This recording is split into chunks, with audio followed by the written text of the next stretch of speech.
Wuhan in China. Okay, guys, so I tried to get my live stream set up for the computer. It's not working right. And so I did it on the phone, but there's no sound on the phone. This is the live press conference from San Antonio, Texas, with the CDC. So you're going to see it on the phone, but you're going to hear the audio off the computer. It's not going to be in sync, but you'll get the idea of what's going on. So if you would take some time to listen to what they have to say, because we now have confirmed cases in San Antonio of the coronavirus. From the Texas Department of State Health Services.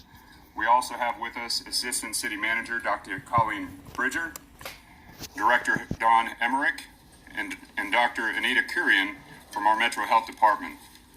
Representatives from each of our major hospital systems are also here. I'd like to recognize Alan Harrison, Methodist Healthcare, Dean Alexander, Christus Santa Rosa, Dr. Brian Alslip, University Health System, Matt Stone, Baptist Health System, Eric Epley from the Southwest Texas Regional Advisory Council, Bexar County Judge Nelson Wolf, San Antonio Fire Department Chief Charles Hood, as well as representatives from Congressman Joaquin Castro's office. And I do want to say thank you to our Bexar County Congressional Delegation for hosting us in D.C. to get an update from CDC and HHS just last week. The system worked precisely from the quarantine, which allowed professionals to identify the symptoms early, to treat and transport to the hospital, which was done in a dedicated ambulance by EMS professionals who are specially trained in treating infectious disease, to the hospital, which is treating the individual in a room under maximum level of isolation. I want to repeat, every precaution has been executed according to plan to keep the individual isolated from the general public. San Antonians should feel confident and continue to go about their lives while health professionals treat and contain the disease. We will not be releasing any information about the patient or the hospital where the individual is being treated. So now I'm going to hand off to Captain Jennifer McQuiston, who will talk about the process of confirming the case of COVID-19 and the exposure assessment at Lackland Air Force Base. Captain.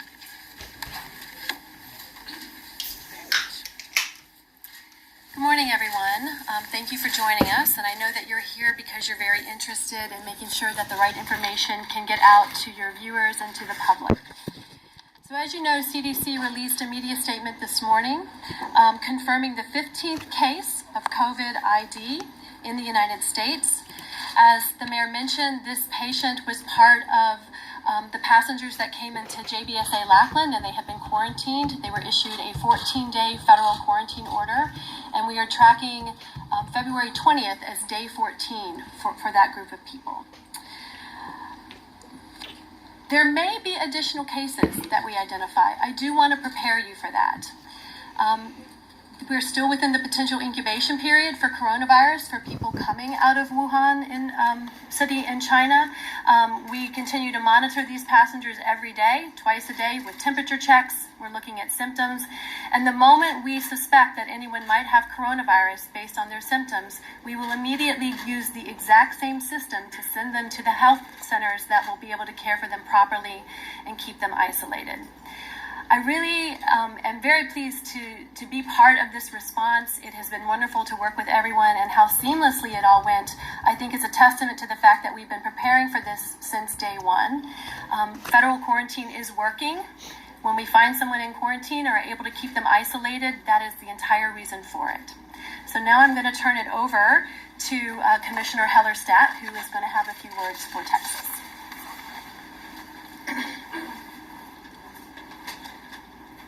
Very good. My name is John Hellerstadt. I'm the Commissioner of the Texas Department of State Health Services. And I'd just like to really reinforce the messages that you've heard so far from the Mayor and from Dr. McQuiston. And that is, we have prepared for just this sort of eventuality for a long time. We've done it at the national level, the state level, and coordinated with our local partners. And what you see in front of you is that system working exactly as planned. So the steps that have been taken and the actions that have been taken are exactly those needed to protect San Antonio, Texas, and really the rest of the nation. So we can really feel confident that this system worked very well in this situation. So I really like to thank San Antonio for having this opportunity to convey this information to you folks.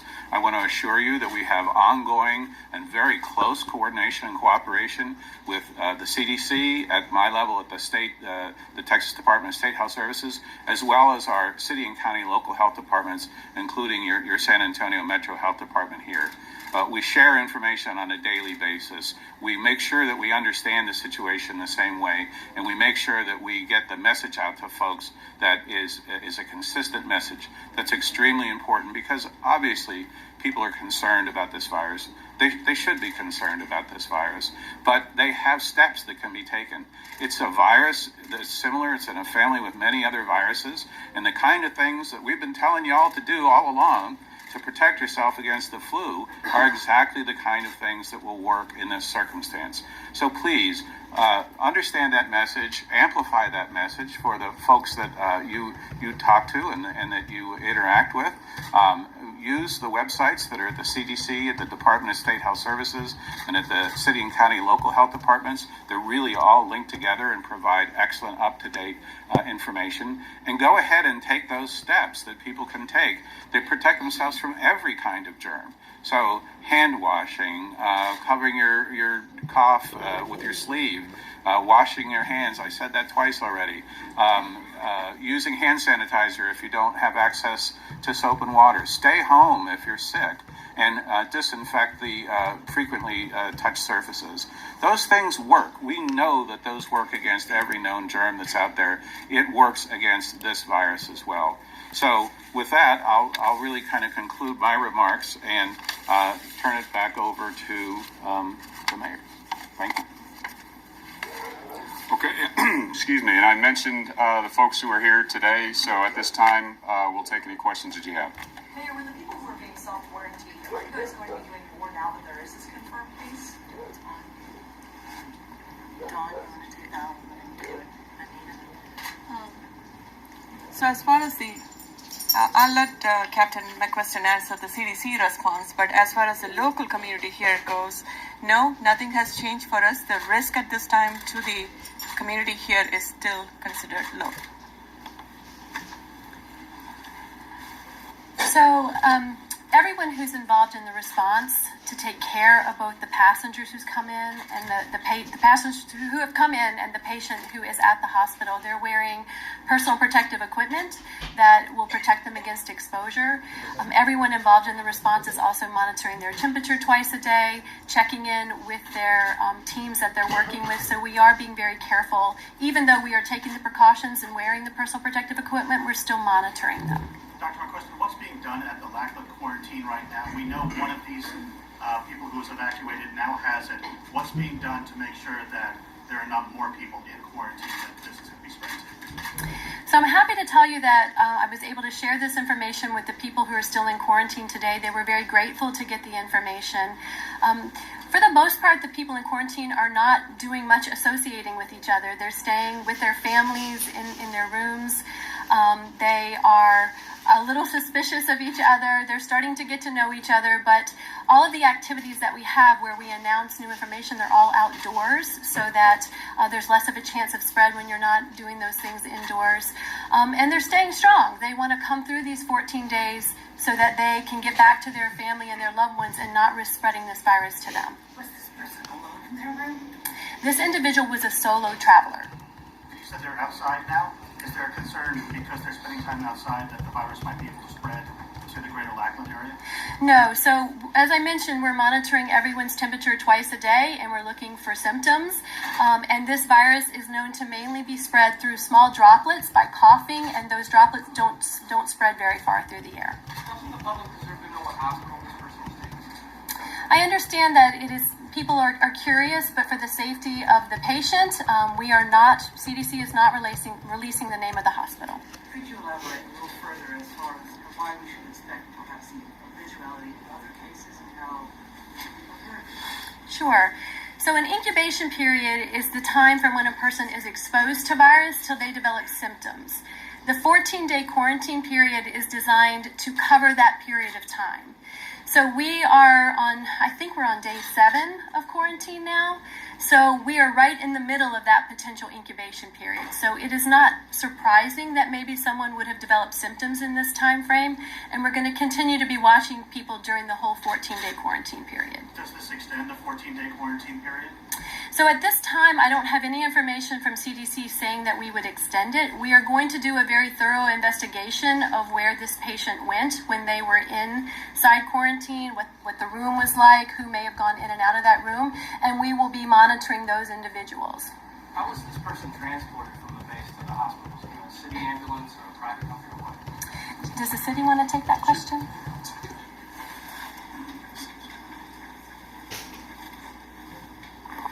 Good morning. I'd like to first thank the people behind me. This is a team that has put together a wonderful template that I think will be used in other cities around the country. So between the federal, state, local partners, the city, we have done a really tremendous job as far as informing one another and having a plan set forth. So I can assure the citizens of the city of San Antonio that this is a special infectious disease response ambulance. It is dedicated to this event throughout. It will not be used on the streets of the city of San Antonio.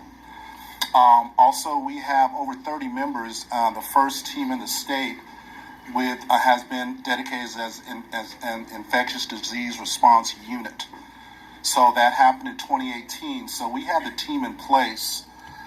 With the help from the state, this ambulance is dedicated for this mission only. And we stand by, we're flexible, but again, the citizens should expect the tremendous care that they receive every single day. This is not going to change that. Thank you. Back on the subject of being self-quarantined, we know many of these people have siblings, spouses. We've had a couple reach out to our newsroom saying that there's a professor at UIW who is still able to attend the university, even though his wife is being self-quarantined.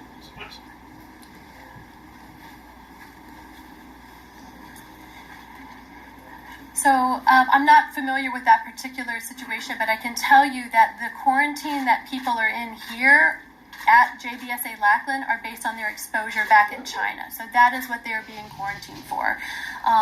People who may be married to those individuals or family members of those individuals who have had no contact with them are not at risk to the public. We are keeping them in quarantine so that when they're released, they no longer will pose a risk to their loved ones. I mean, the people who are quarantined. The people who CDC has quarantined or local, state, and so as long as someone is healthy and not having a temperature or exhibiting symptoms, they are not at risk for transmitting that virus to their loved ones. So while they may be at home, their loved ones are not restricted for their movements.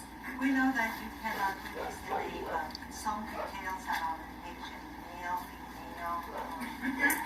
So we're not going to be releasing details about the patient. I know everyone is very curious about it. Just know that they are receiving excellent medical care. They were, of course, not happy to learn of their diagnosis last night. And they do have loved ones in the United States that they are in contact with by phone, and we wish this individual well.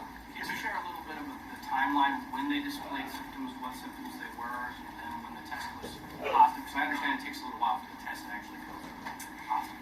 This patient was identified as having a fever the morning of February 11th. And they were transported to the hospital that morning, and samples were taken and sent to CDC overnight, and we received the result about 6 p.m. last night. So it was a little over 24 hours from the time we identified the patient with a fever, and they were taken to the hospital till we got the test result back, which is great to have it turn around that fast. Did the evacuation, did bringing this person here to San Antonio save their life? I think that's a really good way to look at it. If you look at the situation in China, it's challenging. I think a lot of people are avoiding going to hospitals there, even when they need care, because they're worried they could get coronavirus when they go there. To have these American residents be back safely in the United States so that when they get sick, they can get the great medical care that San Antonio has to offer could very well save their life. Can you talk just a little that the rest of the folks there, you've got 90 people who are still on the base. They've 9 more days they're there. How are they doing looking forward? I mean, it must be rough. I mean, they came from China. When your flight gets delayed, that's a hard thing. Yes, they've had a tremendous flight delay. They're in good spirits. When I talk to them, they are so incredibly grateful to be here, to be in a community where they know that if they need medical care, they're going to be able to receive it. They understand why they are in quarantine. They do not want to spread this virus outside to their family and loved ones. They, of course, are counting down the days. They're finding ways to keep busy.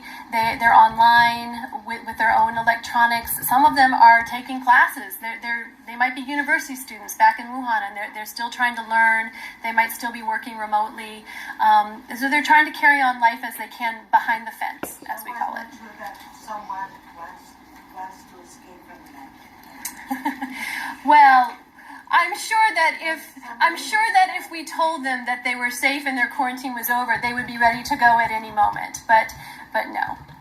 Can you tell us anything about who the evacuees are who are still being held at Lackland? We haven't really heard about like what their connections are to the U.S. Like, are they all American citizens? So I don't have details on everyone. I can tell you that they all had American connections. So maybe they were married to an American, or they might be permanent American residents, and there are 91 of them, so they run the entire spectrum of that. Some of them are very strong English speakers. Some of them have communications challenges, so we have translators on site who are helping us communicate with them carefully. The important thing is to make sure that their needs are being met, they're comfortable, that their health care is there for them. We have a wonderful medical team made up of our DMAT folks, our disaster medical assistant. Do I have the right DMAT? Disaster medical assistance teams that are here forming the core of their immediate health care needs in the facility. If they have prescriptions that need to be refilled, if they have chronic health conditions, their needs are being met there. And then if they have symptoms of coronavirus, of course, then they are transferred by EMS to the hospitals where they can receive extra care. What kind of treatment is there for these folks, for those who have been diagnosed with antibiotics? People may wonder what the antibiotics are. So this is a virus, and we don't really have a known proven antiviral that can prevent the virus from spreading in the body. But these individuals also have often what is known as pneumonia, and so you can definitely offer supportive care for patients who have an illness like this to help them be able to breathe comfortably, to make sure they have oxygen, to keep their fluids up. So those are the kinds of supportive care that would be offered to any patient with coronavirus. We know that test kits were shipped out to state and international labs, and the CDC has said that some of those kits are flawed. Is that the case for the kits that were sent to Metro Health in the state lab here? So CDC very rapidly developed a test to enable state health department laboratories to be able to test for coronavirus here. As part of that process, the states needed to use the kits in their own hands and validate that they were working, which was an extra step to make sure that everything was in place. And during that process, that step, they found out that one of the controls was not working well. So these test kits were never used on patients at this point. This was just the process of making sure everything was working right. So as soon as states identified that, they notified CDC, and they're correcting it to make sure that the right kit ingredients are going to get out to states. And it's only when those kits are working properly will they begin to use them on patients. For now, anybody with suspected coronavirus has specimens that are sent to CDC for testing, and the tests being run at CDC are working well. Doctor, there's going to be some people out there who will hear this story and get angry. They'll say, I'm angry that the coronavirus was brought here to our community, and they don't think it should have been brought here to the community. What do you say to those people?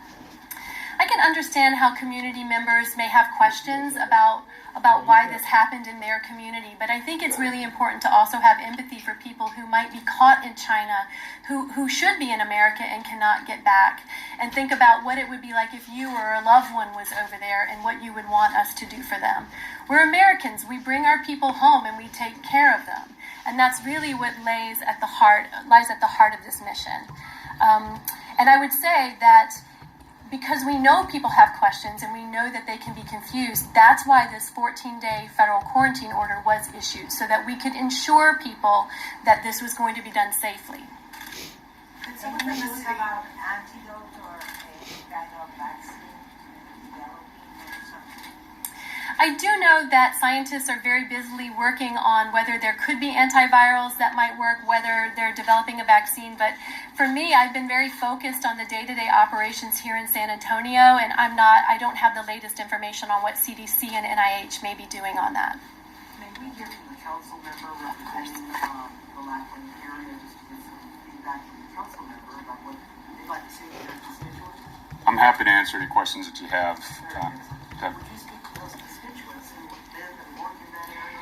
Yeah, what I would say, the bottom line is that the emergency preparedness has gone exactly according to plan. It's a collaboration between the CDC, HHS, the state, and local health.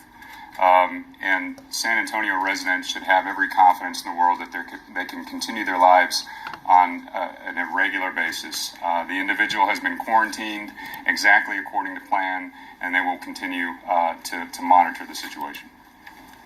Metro Health, could you give me more details about self-quarantine? They check in twice a day. How is that? Do you go there? Do they call you on the phone and say, hey, my temperature's fine? Like, how does that work? So that's different from what's happening at Lackland. So here in the community, we are having travelers returning back from mainland China outside of Hubei province, which was the epicenter for this infection or this outbreak. So we have travelers who are U.S. citizens, permanent residents, and their immediate family who are coming back to their communities from mainland China, and they are screened vigorously before they leave China. They're screened again while in flight. They are screened again at the ports of entry. They are funneled through 11 airports across the nation. They are screened once they deplane at their port of entry, and then that information is transferred to the appropriate local health department. So anybody coming back to Bexar County, we get notified of those returning travelers, and as soon as we get notified, we reach out to them and do a risk assessment. So there are strict CDC guidelines placing these returning travelers into certain risk categories. We do a thorough risk assessment, and based on those risk assessment, recommendations are given. So I can tell you this much: all travelers who have returned back here have been found to be medium or low risk, and we have been in contact with them every day. They are asked to take temperature and their signs and symptom monitoring twice a day and report it back to the health department promptly every single day. And we will be following each one of those returning travelers for a period of 14 days from the time the wheels were up in China. Do they self-quarantine with their families, and are their families allowed to? Yes, so like I said, because most of the travelers were in medium and low risk, they are self-quarantining. They're isolating. They're placing themselves under quarantine at home. Like Captain McQuiston had alluded earlier, these are asymptomatic folks. The primary driver for this infection is when the person becomes symptomatic. So at this time, all of them have been deemed to be asymptomatic. They're staying home. They're not going to work, not going to school, not planning on traveling anytime soon. They are staying home and following our guidance. Could someone address the disinfecting process as far as disinfecting prisons, the ambulance, the rooms where they're staying, the hospital rooms? What kind of disinfecting? How do they do that? Oh no. With respect to how to disinfect after a person with coronavirus may have been somewhere, CDC does have guidelines recommending how that disinfection can occur. And there are many EPA-registered disinfectants that are approved to kill coronavirus. And so there are a variety of products that can be used. And so making sure that any contact surfaces are treated with disinfectant, that you've got it on there for enough contact time, those are the sorts of things that would be applied in those circumstances. I will tell you that my area where I work there has Lysol wipes everywhere, and that's what I'm using. So I have a question about the folks that are in the 14-day quarantine. You addressed it a little bit earlier. What would it take for the 14-day quarantine to be reset? Because I know in some cases, when some new person is like on the cruise ship, for instance, Japan, every time there's a new person diagnosed, the 14-day quarantine resets. What would it take for that to happen, Black? I have not gotten guidance from CDC about if the quarantine period would be extended or what circumstances would qualify for that. I think that we want to do a thorough contact tracing investigation first. We want to do a risk assessment and find out who may have had a high risk exposure. As I mentioned, this individual was a solo traveler, so it doesn't look like there are family members immediately who were with them that might be at risk. And that is actually a relief because it means that there may not be other people who have a high-risk exposure. If we decide that the quarantine period needed to be extended, we would, of course, provide an update on that. So at this point, February 20th is the date that they'll all be released? February 20th is the date that we are tracking for release. Yeah, so let me again reiterate the message that our operations has been working seamlessly, and I'd like to recognize our council member in District 4 to deliver that message for our community. Thank you. Thank you, Mayor, and thank you, everybody, for being here. On behalf of the residents of District 4, which I represent, I want to let you know that this community has had a great response. We have had calls from District 4 residents who are concerned, of course, rightfully so. They are more concerned with the folks that are on base, and they want to make sure that they are being treated with the respect that they need. We know that San Antonio is a compassionate city. We know that San Antonio always steps up to the call of duty, and we are here. We are Military City, USA. We are confident that our military members are taking every precaution to be careful and make sure that nothing disturbs our community and the health of our community. So I am proud to represent District 4. I'm proud to represent the folks over at Lackland Air Force Base. I do want to repeat this message in Spanish for Spanish media. Estamos aquí en la ciudad de San Antonio porque es una de las ciudades más compasionantes de todo el mundo. Estamos aquí representando a una comunidad fuerte que se une y no tiene miedo a nada. Y vamos a ayudar a nuestros ciudadanos americanos que estaban aquí, estaban en China, estaban en el epicentro de toda la epidemia. Los trajimos a casa, los estamos protegiendo, estamos trabajando con nuestras instalaciones militares, con nuestros líderes comunitarios. Tenemos una respuesta que es ejemplar ahorita para todo no solamente el estado de Texas, pero todo el mundo quizá.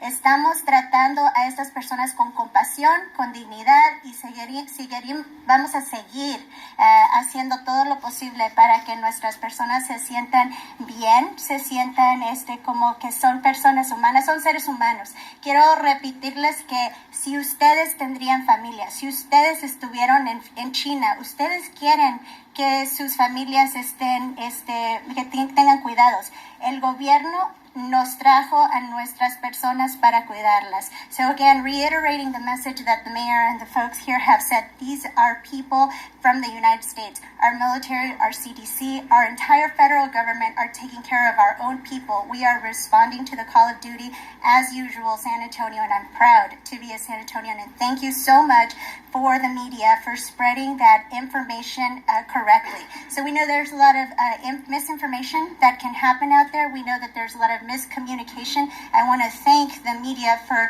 getting the message out so that people do not panic, so that people understand what the message is and what folks need to hear. So on behalf of the residents of District 4, thank you for your concern, and I will turn it back over to the mayor. Thank you, Mayor. I know you're not saying which hospital this person is at, but can someone talk about what is being done at that hospital to make sure it does not spread to the population? Yeah, and we'll take that question, and then I'm going to refer any additional questions, technical questions, to the folks that are up here in individual one-on-one. So go ahead, I think you're up.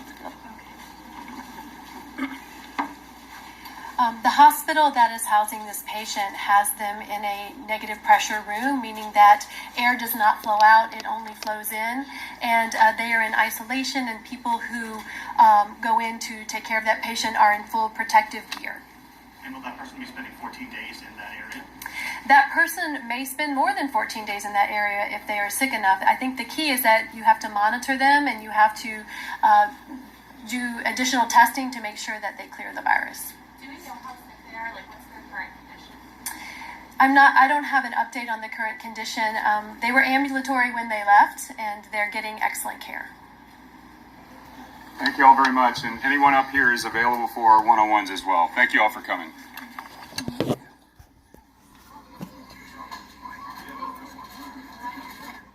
Okay, guys. So that's the press conference. You're probably seeing what you heard and what you see are two different things. Here's the stuff that I found out over the last couple of days that they haven't been telling people. What they haven't been telling people is that when this first broke out in China, in Wuhan, they announced that there was something going on, and a bunch of people left, and they went to all corners of the world without being checked, with nothing.